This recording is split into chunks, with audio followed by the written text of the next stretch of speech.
but my computer is right there and I could go on MySpace. Yes, MySpace. Hey guys, Abby Johnson here with Matterhorn Business Development. If you haven't subscribed to the channel already, please do so. We have videos every week on all things business, sales, and profit first. Today, I'm going to talk to you about my 3 top tips for working from home and being productive while working from home. So, I myself used to be terrible at working from home, especially as a teenager. If I had homework to do, I literally would have to make myself go to the library to do it, because if I tried to work from home, I just wouldn't do my homework. I'd get shiny object syndrome and just be like, oh, but my computer is right there and I could go on MySpace. Yes, MySpace. So as I got older and actually got a job, I was working from an office. And when I was actually in an office, I was very focused and there wasn't really anything to distract you. But now with Matterhorn, I actually split my time and I am working from home half of the time. We have this beautiful space here at the Ring, and that's where we all kind of get together and meet. But my dad and Neil are out of town a lot, and so when they're not here, I don't come into the office. I stay home with my dog and work from home. So these are the things that I've learned that have helped me actually stay focused at home and be productive while being at home.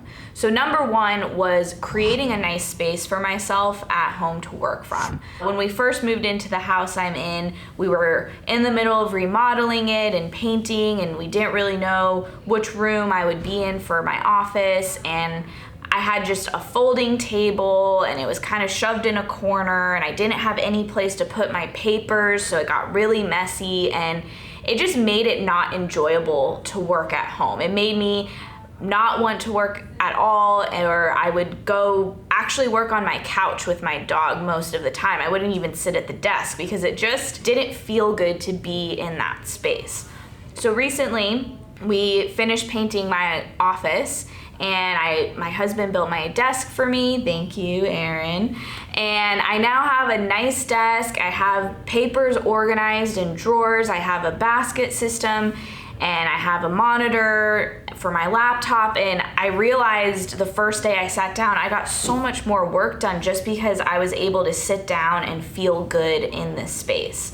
That doesn't mean you need to go buy 2 monitors or go spend a bunch of money buying all this stuff, but my point is just create a nice space that you enjoy and that you like and that you want to be in, and that's gonna help a lot with your productivity. Number 2 is taking breaks. So if you're just sitting for like 8 hours straight by yourself, it's not gonna feel good at the end of the day. And I'm sure you've experienced this where it's the end of the day and you've been staring at your computer all day and you just feel like tired and sluggish and achy maybe, or whatever. But my point is just take breaks every couple hours. Get up and walk around. I have a dog, so I'll take her outside and watch her run around the backyard.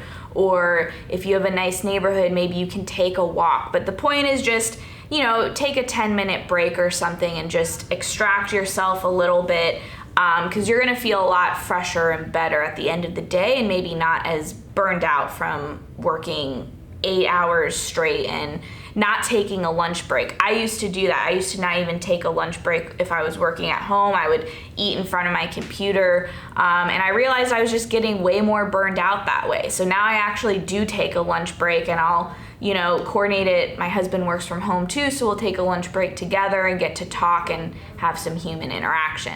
And kind of going along with that is at the end of the day, I highly suggest getting out of the house. So if my husband and I have been inside all day both working, I make it a point to say, okay, we're gonna go out to dinner tonight. Or even if you have errands to run, go do those errands. Save 1 errand for every day. Go to the grocery store. Just get out of the house, get into a different environment, have some human interaction, especially if you live alone. Go talk to some people. It'll just make you feel better and happier. Number 3 of my tips is kind of task management. I have a whole video on my task management that I'll link up here. It's how I use Asana to organize what I need to do. But one way to be productive when you're working by yourself or working at home is to really lay out what you need to do. You can do your tasks for the week, you can do your tasks for the day, and you can try something like calendar blocking where you actually block out your time. Like, okay, from 9 to 11, I'm working on social media content, and from 11 to 12, I'm working on specific tasks for my clients, and from 1 to 3 are sales calls or whatever, and just blocking out your time so that you stay focused and on track, because it's really easy to get distracted. I have this problem where I'll be like in the middle of something and be like, oh wait, but I have to do this, and I go and open another tab on my computer and start doing that. But that's can get very dispersing and actually make you less productive. So that's something I'm working on myself, is just saying, okay, from this time to this time is YouTube posting, and from this time to this time is I'm only working on profit assessments for clients, etc. So those are my 3 main tips on how to be more productive working from home. I hope you enjoyed this video. Please subscribe if you haven't already. Like and comment. Let me know what other things you'd like to hear from me or from Neil or my dad on this channel. We're always trying to make better content for you, and we'll see you next time.